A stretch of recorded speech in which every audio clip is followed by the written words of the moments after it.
Gestrandet. Last Exit Mallorca. Wahre und ungeschönte Geschichten von der deutschen liebster Insel. Ahoi an alle hier Gestrandeten und herzlich willkommen zur Folge 15 von Gestrandet Last Exit Mallorca. Auch diese Woche sitzen wir zusammen und ich starte mal direkt damit, dass wir ja letzte Woche bei meinem ganzen Wetterchaos und Flugchaos die Frage an Jens und das Thema so ein bisschen übergangen haben, wie er denn den Sturm überlebt hat oder sagen wir mal die Stürme. Es war ja dazwischen jetzt schon mehrere Tage ein bisschen turbulenter und ich bin mir fast sicher, dass ihr es auch jetzt im Hintergrund hören werdet, denn die neue Plane stellt sich vor. Ich möchte noch nicht so weit vorgreifen, aber... Ich wollte gerade sagen, nimm mir doch nicht meine Geschichte weg. Okay, ich bin ruhig. Servus Jens. Ja, moin erstmal. Ja, also ich muss ganz ehrlich sagen, ich habe davon erstmal gar nichts mitbekommen gehabt. Durch Zufall, Freunde von mir, die haben ja auch eine Wohnung, also die wohnen zum Teil hier auf Mallorca. Jetzt raschelt wieder die Plane. Die wohnen zum Teil hier auf Mallorca, zum Teil in Deutschland. Und die sind zufälligerweise jetzt hier 4 Wochen da und sind angekommen, hatten natürlich wieder Leckerlis mitgebracht. Wenn ihr gleich nichts mehr hört, dann sind wir weggeflogen. Hat Spaß gemacht mit euch. Ja, die haben Leckerlis mitgebracht, mich dann abends angerufen, sind vorbeigekommen, kurz nach der Landung. Und dann so, ja Jens, du weißt schon, am Wochenende gibt es Unwetter. Als wir meinen provisorischen Terrassenbau gesehen haben, weil es ja nicht so wirklich regengeschützt war, eigentlich eher so gegen Sonne. Und ich so, ja wirklich? Ach, das wird nur so ein kleines Sommergewitterchen sein, weil so 10 Minuten Regen, Land unter, danach wieder Sonnenschein. Aber ich war dann so schlau und habe auf einer Wetter-App nachgeguckt und dann habe ich gesehen, so, oh, das wird doch einen ganzen Tag Regen, Unwetter geben. Aber ich hatte ja noch eine Plane vorrätig und ja, die habe ich dann mit dem Kumpel hier rübergezogen, vorne über die Terrasse. Das funktioniert wunderbar. Also, wie gesagt, jetzt beim Unwetter, ich saß hier und es hat halt stärker geregnet. Ich habe mir wieder ein Staudämmchen aufgebaut, auf der einen Seite, wo der Gehweg ist, wo man reinkommt. Stand das Wasser, aber wo ich sitze, da war alles trocken, alles wunderbar und es war eigentlich angenehm. War halt ein bisschen viel Regen, die Hunde lagen hier und ich fand es gar nicht so schlimm. Hat Fernsehen geguckt, Bierchen. Ab und zu mal der Empfang war gestört wegen Satellit, wenn ein bisschen zu viel Regen kam. Aber es ging. Und dann habe ich abends die Nachrichten gesehen, wie die Bäume umgefallen sind und die Dächer weggeflogen. Und dann saß ich da so, hä? Echt? Habe ich Glück gehabt. Also wahrscheinlich, weil der Wind aus der anderen Richtung kam. Also ihr hört heute die Plane, wie die rumraschelt. Das war an dem Tag nicht so schlimm. Also heute ist ja, Vormittag hat es ein bisschen geregnet, war nicht so viel. Du hast den Wind Aber gerufen. heute kommt der Wind, glaube ich, aus der anderen Richtung. Deswegen gucke ich immer nach oben. Hoffentlich fliegt sie nicht weg. Aber ich habe sie gut befestigt. Also ich war da echt überrascht. Ja, die Plane ist ja auch eine Nummer größer, dazu kommen wir gleich gerne noch. Ja, die ist 10 Meter auf 6 Meter. Oder wir kommen jetzt dazu.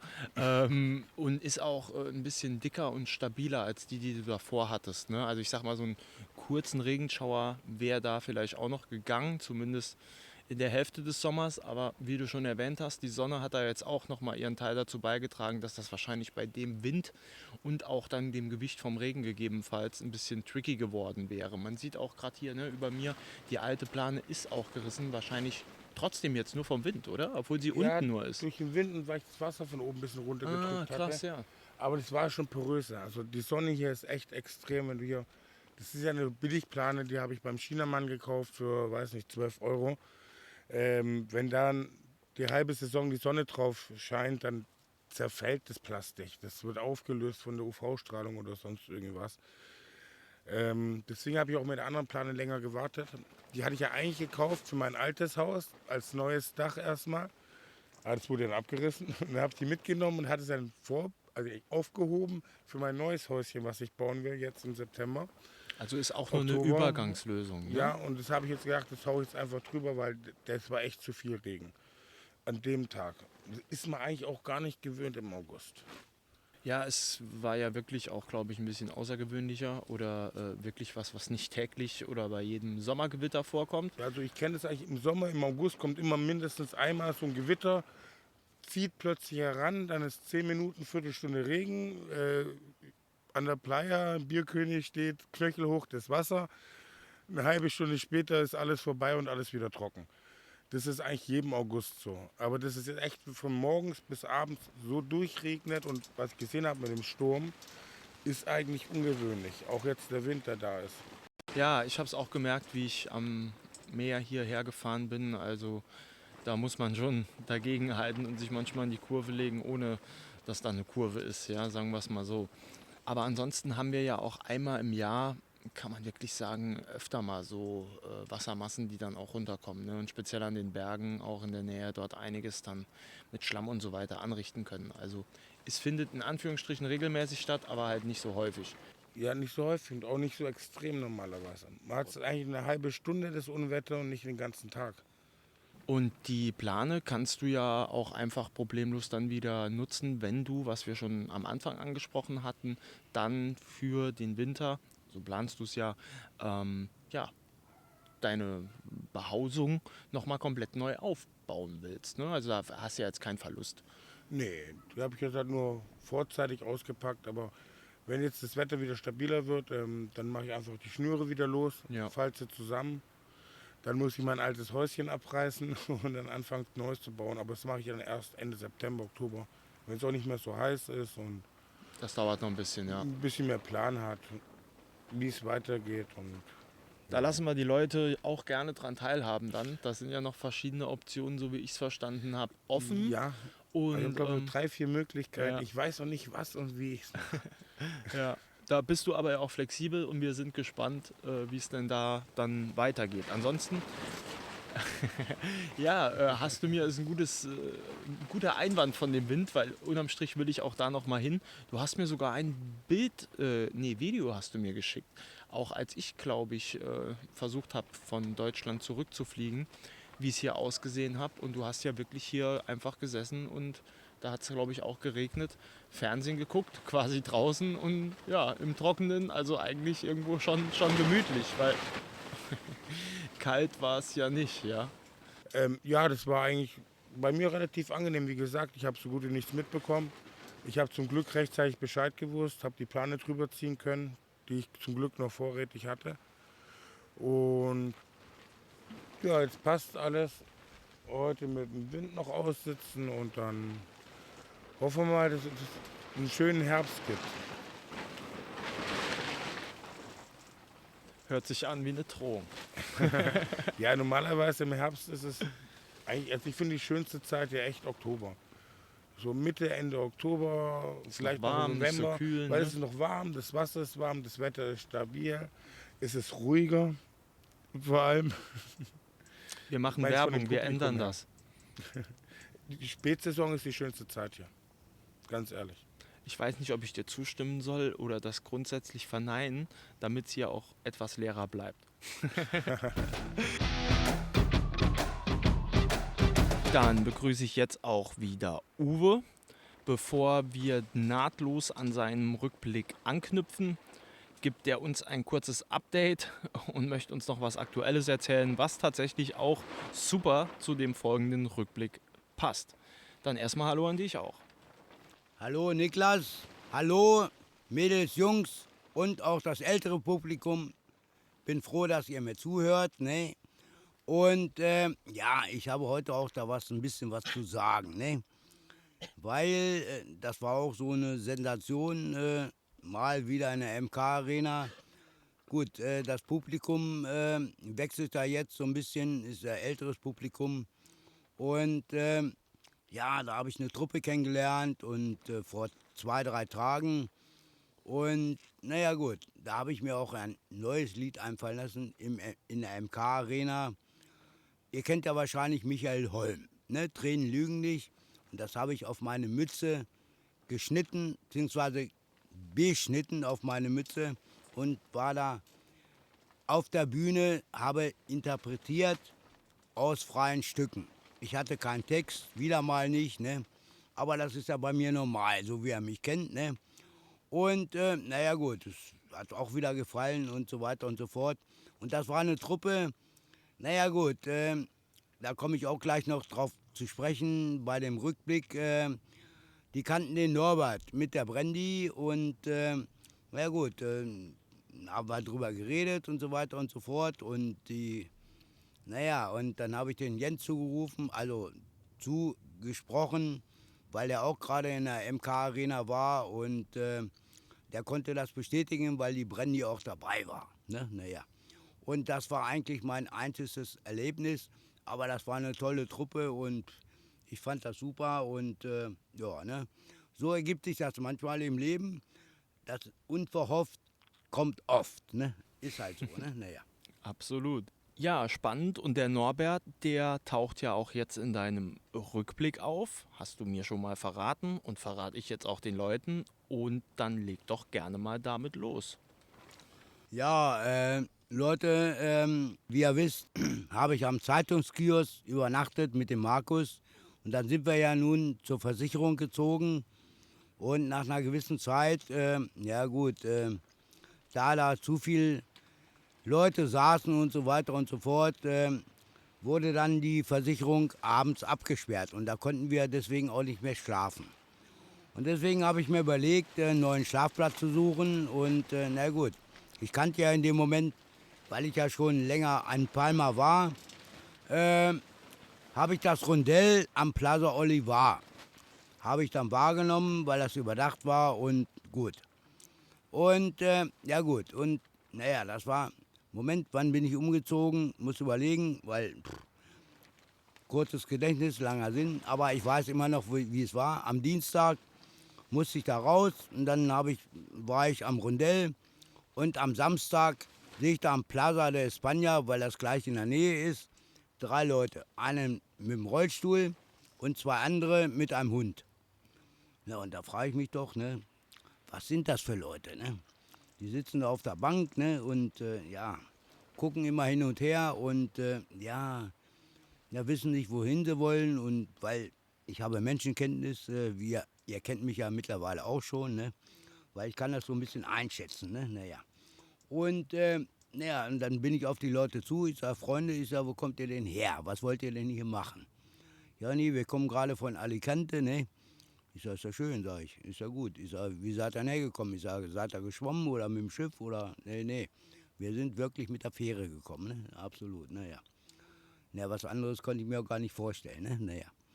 Und, naja gut, hin und her und vor und zurück. Und, naja, da habe ich die nach den Namen gefragt und, naja gut, mittlerweile haben sie auch mitbekommen, dass ich ja das Straßenkind von Malle bin, der Uwe, ne?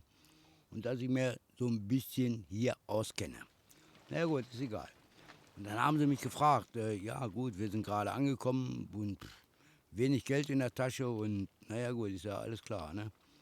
Ich sage, wie kann ich euch denn ein bisschen helfen? Ja, wir suchen einen Schlafplatz. Na gut, sag ich, weil ich musste von der Versicherung, wie gesagt, zum Plaza Olivar ziehen und ich war da alleine und dann habe ich den dreien erstmal einen Schlafplatz bei mir angeboten und das fanden die super toll. Die hatten aber keine Decke dabei, nichts, gar nichts. Ganz gut, kurz, Leute. Uwe, hattest du dir diesen Platz vorher schon ausgesucht, ausgeguckt? War das so ein bisschen deine Notlösung oder warum bist du quasi schnurstracks an Plaza Olivar? Nein, ich kannte die Markthalle schon länger, weil da oben ist ja auch Mercadona und ja, und ich habe mir die Sache eben halt ausgeguckt und da war auch ein Restaurant, konnte ich mir morgens auch immer einen Kaffee holen und so weiter. Das war schon sehr, sehr gut und wie gesagt auch überdacht. Und da war auch ein Sicherheitsmann, der unten, da ist auch eine Tiefgarage und der dann abends sogar um 22 Uhr mir noch eine Pizza gebracht hat. Das war auch immer kurios, ne? Och, ja. Und der war nett und freundlich und ich habe mich mit ihm unterhalten, ne? Naja, auf Englisch, ne? Und auf Spanisch so ein bisschen, weil ich mittlerweile auch ein bisschen Spanisch konnte, ne? Ja, und so ist das in Gang gekommen, ne? Und der Platz für mich alleine, also ich fühlte mich da sicher. Und deswegen habe ich den dreien angeboten, dort auch zu übernachten. Das war doch auch zumindest die gleiche Ecke, wo du deine erste Nacht verbracht hast, richtig? Ja, das stimmt, Niklas. Und die fanden das auch toll, dass sie einen Schlafplatz hatten und alle drei, na gut, zwei haben sich hingelegt. Der Zigarrenraucher, also der im Rollstuhl saß, der hat im Rollstuhl geschlafen, weil er eben halt nicht aufstehen konnte. Aber er hat auch gesagt, gut, er ist Rentner und der fährt nächsten Tag woanders hin. Er hat zwar nicht gesagt, wohin, aber auch egal. Aber Norbert und Ralf, die waren dann erstmal bei mir. Ja, und dann hat mich Norbert und Ralf gefragt, wo man hier denn, sagen wir mal, ein bisschen was zu essen bekommt. Na gut, dann habe ich die ein paar Mal so ein bisschen rumgeführt und die eine Kirche, das war gleich um die Ecke beim Plaza Olivar. Das ist die Kirche San Miguel. Da kann man morgens Bocadillos abholen und bekommt auch was gebäckmäßig und. Und naja, dass man eben halt so ein bisschen was im Magen hat. Ne? Naja, und dann mittags, da gibt es den Ankel, so heißt das. Das ist ein Mallorquiner. Und ja, das ist aber mehr in Palma in der Innenstadt, Richtung Plaza Mayor. Und dann habe ich denen das auch gezeigt und naja gut, und so, dass sie erstmal klar kamen. Ne? Naja gut, das fanden die auch super und naja. Und dann sind wir auch Richtung ja, Kathedrale gegangen und naja, und dann, naja gut, den Jens, den kannte ich ja vorher auch schon. Und naja, und dann so hat sich das dann auch mit Norbert und Jens ergeben wegen den Seifenblasen. Und der Rollstuhlfahrer war ja den Tag danach schon wieder weg. Das hast du ja schon gesagt. Aber die anderen beiden sind dann auch noch ein bisschen länger geblieben. Ja, absolut. Die sind dann auch, weiß ich jetzt nicht mehr, so ein paar Jahre sind sie dann hier geblieben. Und so nach und nach hat man sich dann näher kennengelernt und ja gut, und die haben dann auch mehr und mehr Deutsche kennengelernt, die auch auf der Straße leben, so wie Jens oder den Peter oder den Frank oder wie auch immer, die ich auch vorher alle schon kannte, weil ich war ja vorher schon ein Jahr hier.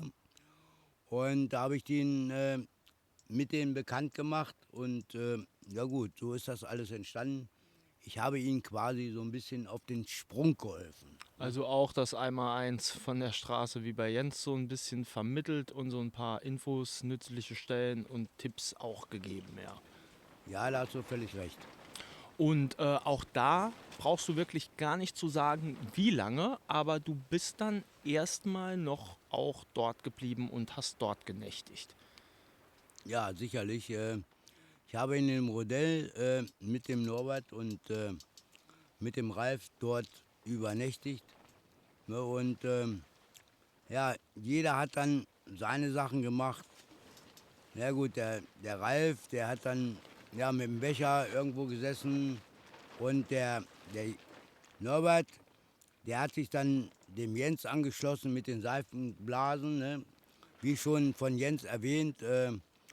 Und so hat sich das alles so ein bisschen ergeben. Ja, und da merkt man jetzt auch, beziehungsweise ist dann jetzt auch schön, dass wenn das alles jetzt zeitlich so ein bisschen auf einem Level ist, weil man das natürlich dann viel besser nachvollziehen kann. Und dann würde ich auch sagen, knüpfen wir dort beim nächsten Mal an. Niklas, das finde ich auch so. Und ich bedanke mich erstmal, das Straßenkind von Malle, der Uwe, für die Zuhörung von euch. Und ich wünsche euch alles Gute und ich hoffe, euch hat es gefallen. Bis zur nächsten Folge. Dankeschön. Und auch diese Woche machen wir natürlich bei Jens Rückblick weiter. Und dann mache ich auch gar nicht viele Worte und bitte dich einfach loszulegen. Ja, wir hatten ja aufgehört, hier mit Paseo Martino mit Tequila spazieren gehen und wo ich sie dann bekommen hatte. Und ja, da hat sich halt eine normale Regelmäßigkeit eingefunden im Leben. Also morgens um 9 Uhr bin ich aufgestanden, ein bisschen Radio gehört. Ich hatte so ein kleines Transistorradio mit Batterien, das mir einen Wetterbericht hat. Danach habe ich mich dann angezogen, mich fertig gemacht. Ich habe dann so einen Hacke-Porsche.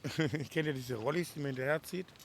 So einen habe ich gefunden, weil das praktisch ist als Rucksack. Da habe ich ein Deckchen drin gehabt, Wasser für den Hund. Nutzen super viele hier. Ne? Ja, und sie war noch klein, die konnte ich dann auch reinlegen vorne. Und die konnte ich immer vorne vor sich her schieben.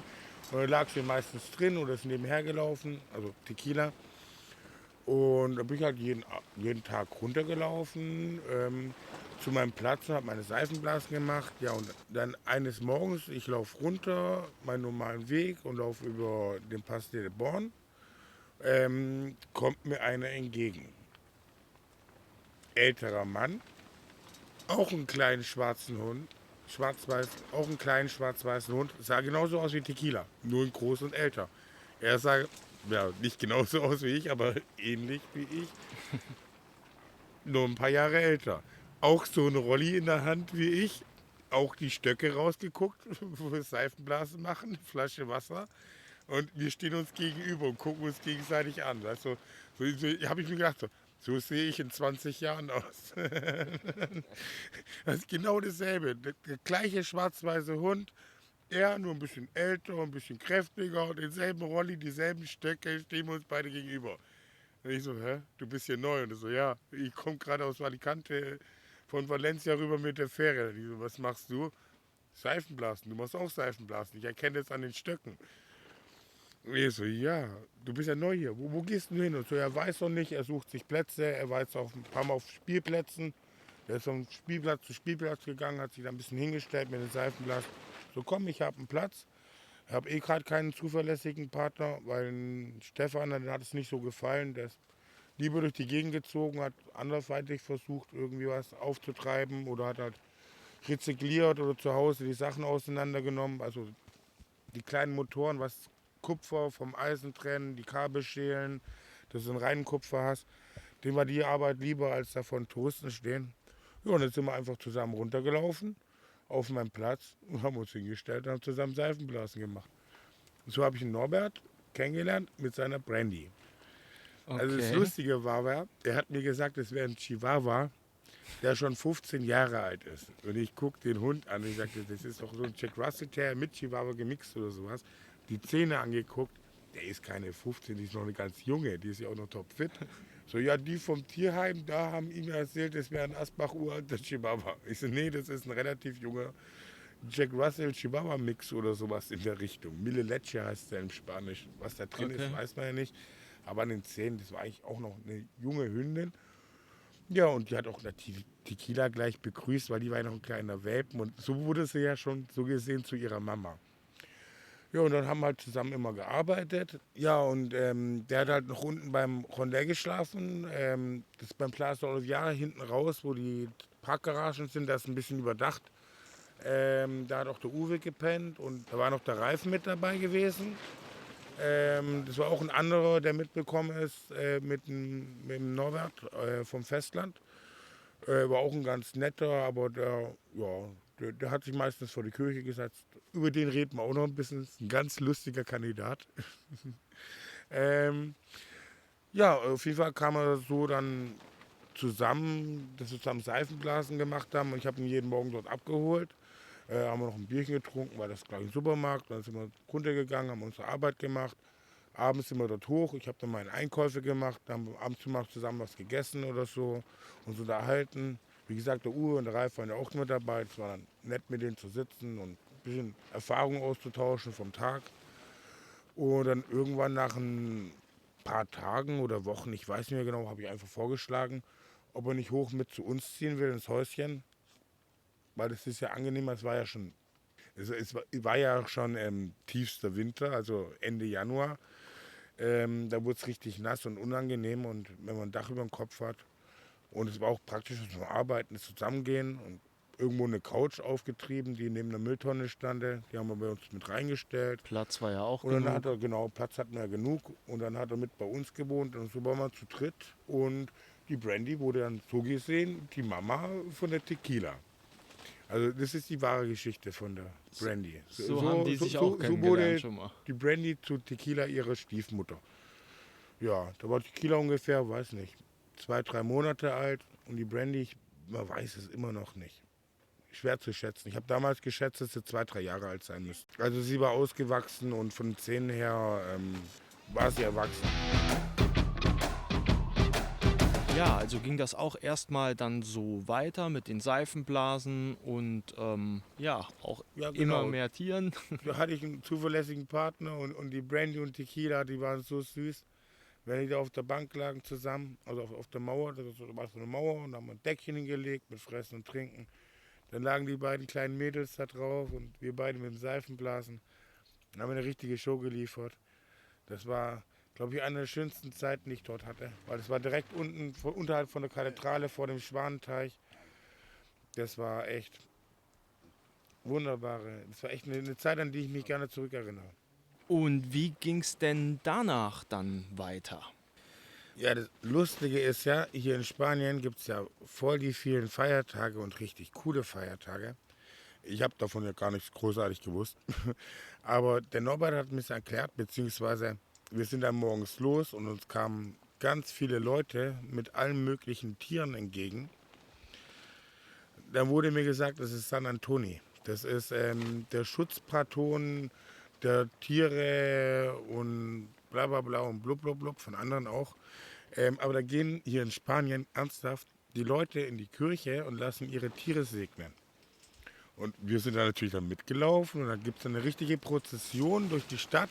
Und das sind Leute, die kommen an mit ihren Goldfischen in den Gläsern, mit ihren Hunden, Katzen, Papageien. Da waren Falkner, die hatten ihre Falken und Eulen auf dem Arm gehabt und sind da die Prozession lang gelaufen, alle zur Kirche und haben ihre Tiere segnen lassen. Das war ein Erlebnis, Da Alter. muss ich kurz mal Aber da reingrätschen, gehe ich, krass. jedes Jahr gehe ich dorthin. Das ist San Antoni. Also ich kenne Das ist natürlich in den Palma. Feiertag und ich, Immer am 16. Morgens um 9 Uhr musste ich vor der Kathedrale treffen. Und dann läuft man von der Kathedrale zur Kirche San Miguel. Und dort werden dann die Tiere gesegnet. Das ist ein Hammerspektakel. bin Das kann baff, ich also jedem, den- Alter, der Tiere liebt, empfehlen. Gut, ich meine, das ist jetzt in Palma in der Stadt. Ich glaube, Esel, gut, ich glaube, so kleine Ponys habe ich schon gesehen und Schweine. Aber jetzt so richtig jetzt mit Kühen oder Pferden kommen die jetzt nicht an. Aber auf den Dörfern, da gehen die mit den Pferden und den Kühen in die Kirche und lassen die segnen. Und in Palma ist es halt echt cool. Da laufen die Kinder mit ihrem Aquarium, mit ihrem Fisch rum. Und wie gesagt, du siehst alle Arten von Tieren. Und dann laufen eine große Prozession durch die ganze Stadt. Also durch die ganze Altstadt zur anderen Kirche. Und dann steht er davor mit Weihwasser und für jedem einzelnen Tier wird dann besprenkelt. Dann kriegst du extra so ein kleines Dokumentchen. Und es bringt dann Glück und gute Ernte für das ganze Jahr. Das ist echt ein super Erlebnis. also wahrscheinlich kommt es auch daher, ne, dass die Nutztiere mal gesegnet wurden, aber auch ganz unabhängig davon. Ich kenne den Feiertag, aber wusste nichts von der Prozession und Ja. dass das so groß ist und das Bis ist ja zum Januar ist ja nicht mehr lang. Dann gehen wir das zusammen. Stimmt, das ist ja ein, Das also ist ein Erlebnis 16. auch, ne? 16. Januar ist San Antoni. Krass. Also es ist ja echt, ja, klingt nach einem richtigen Erlebnis, weil das sieht man ja eher selten. Also ich habe es jetzt noch nicht gehört irgendwo, sagen wir es mal so. Cool. Also ich denke auch ein interessanter Tipp für die Zuhörer, ja. Und jetzt wird es ja noch lustiger. Weil dann kommt ja noch San Sebastian. Der ist am 19. Aber da fangen die, glaube ich, schon am 17. Ja, eigentlich die ganze Woche wird gefeiert. Sowieso die Insel der Feiertage, oder? Ja, das ist Anfang Januar, da wird dann auch in der Stadt werden Grills aufgebaut und dann Kenn wird ich, da gegrillt. war ich schon, ja. Es regnet meistens. Auch korrekt. Aber egal, die machen so ein großes Feuer, da kannst du im Regen grillen.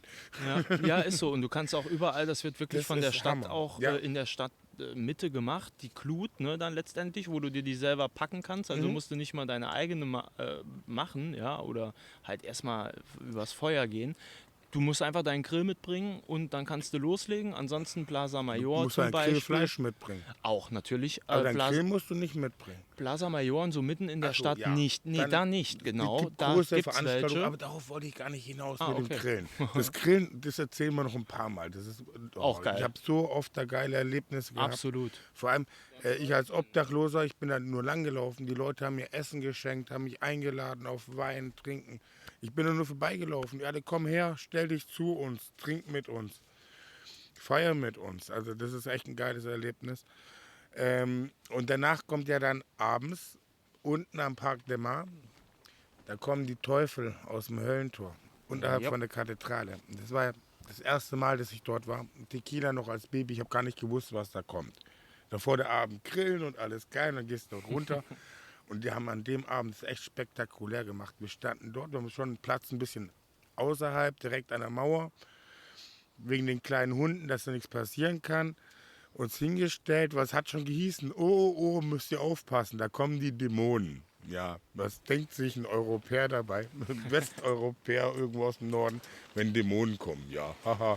Lass sie mal kommen. Wir kennen ja unser Fasching, weißt du, ich komme ja aus dem Schwabenländle, da gibt es ja die schwäbisch-alemannische Fastnacht, da kommen sie mit ihrer Häs und mit ihren Peitschen.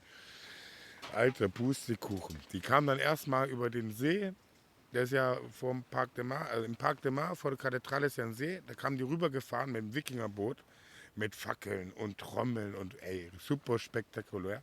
Da sind dann ein paar so Teufel ausgestiegen mit ihren Masken, sind rübergelaufen zum Tor, machen das Tor auf und dann sind da bestimmt, weiß nicht, 50, 60, 70 Leute rausgerannt, alle in Teufelskostüm, mit Böllern oben auf Lanzen drauf, die sich gedreht haben, mit Kettensägen in der Hand, ohne Blätter, aber die Muttersägen und mit Schaufeln und mit Piken und dann rennen da echter 100 Teufel aus dem Tor raus und gehen auf die Leute los. Also wirklich, die sind inzwischen die Beine vor den rumgesprungen, haben die Böller in die Menge geschmissen, mit ihren Raketen, die sie dran hatten, durch die Gegend. Boah, Alter, Uwe haben sie zwischen die Beine gegriffen. Ich stand zum Glück weiter hinten. Dann kam ein Dämon auf mich zu. Und das Lustige war, ich hatte Tequila in meine Jacke versteckt und die Ohren zugehalten. Und er wollte mich auch antatschen oder mich erschrecken.